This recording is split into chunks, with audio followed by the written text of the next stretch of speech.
Halo co-friends, ya kita menemukan soal seperti ini, maka kita harus mengapa lebih dahulu. Di sini merupakan soal tentang termokimia. Nah, di sini kita perlu tahu apa itu definisi dari entalpi. Nah, entalpi itu adalah jumlah energi internal dalam suatu sistem untuk melakukan kerja pada tekanan tetap. Nah, di sini entalpi itu disimbolkan dengan H. Ini merupakan entalpi.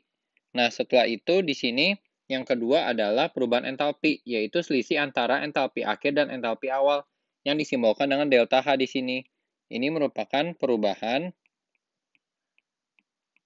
dari entalpi. Nah, di sini perubahan entalpi itu ada bermacam-macam jenisnya. Yang akan kita bahas adalah di sini delta H0F dan delta H0D. Nah, apa itu definisinya? Jadi, delta H0F itu di sini adalah perubahan entalpi pembentukan di sini standar. Perubahan entalpi pembentukan standar di sini. Nah, setelah itu di sini delta H0D itu adalah sebaliknya perubahan entalpi di sini penguraian standar. Nah, di sini definisinya jelas berbeda, jadi akan dijelaskan satu persatu. Jadi perubahan entalpi pembentukan standar artinya adalah pembentukan di sini 1 mol senyawa dari unsur-unsurnya dalam keadaan standar. Contoh delta 0F misalnya di sini pembentukan CO2. Berarti dari unsur-unsurnya yaitu C ditambah O2 di sini sehingga menjadi CO2. Nah, di sini C-nya solid, O2 gas sehingga menjadi CO2 gas.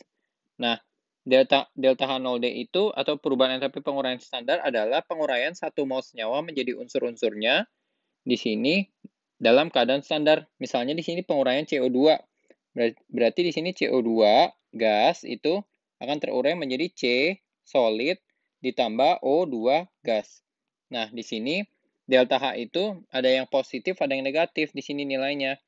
Ada yang negatif, ada yang positif. Nah, yang delta H negatif itu menandakan reaksi ini, reaksi termokimia itu bersifat exotherm yang artinya sistem melepas kalor ke lingkungan. Sedangkan delta H positif artinya di sini sistem akan menyerap kalor dari lingkungan. Sehingga delta H-nya positif. Nah, di sini diketahui N2 gas ditambah 3H2 gas itu menjadi 2NH3. Ini merupakan pembentukan gas NH3 dari unsur-unsurnya. Nah, di sini kita lihat N2 gas di sini ditambah dengan 3H2 gas itu menjadi di sini 2NH3 gas dengan delta H minus 92 kJ. Nah, di sini kita perlu tahu juga mengenai aturan hukum Hess. Nah, di sini aturan dari hukum Hess. Aturan hukum Hess itu salah satunya yang penting kita ketahui adalah apabila di sini reaksinya dibalik. Apabila reaksi dibalik di sini, misalnya dari A ke B menjadi B ke A, maka delta H-nya mengalami perubahan tanda misalnya dari negatif ke positif atau positif ke negatif di sini. Nah, sekarang kita lihat ditanyakan perubahan entalpi penguraian standar. Nah, yang pada soal ini adalah perubahan entalpi pembentukan NH3 di sini. Nah, sekarang kita lihat jumlah mol, jumlah koefisien itu menandakan jumlah mol yang bereaksi.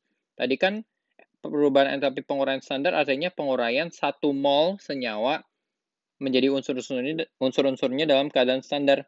Nah, di sini berarti ini adalah 2 mol dari NH3. Nah, setelah itu berarti reaksinya harus dibalik seperti ini.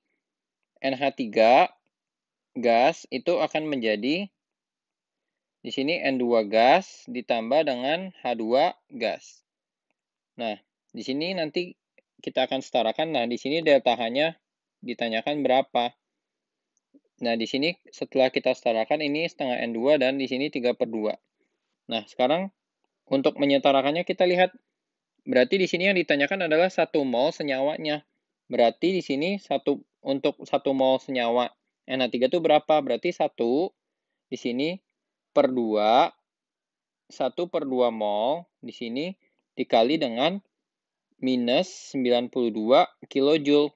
Sehingga di sini hasilnya kita lihat sebelumnya. Nah, di sini kita lihat reaksinya sudah dibalik, berarti di sini tandanya harusnya plus 92 kJ, sehingga hasilnya adalah plus 46 kJ per mol di sini. Nah, sehingga jawaban yang benar adalah yang C. Sekian pembahasan soal pada kali ini, sampai jumpa pada pembahasan selanjutnya.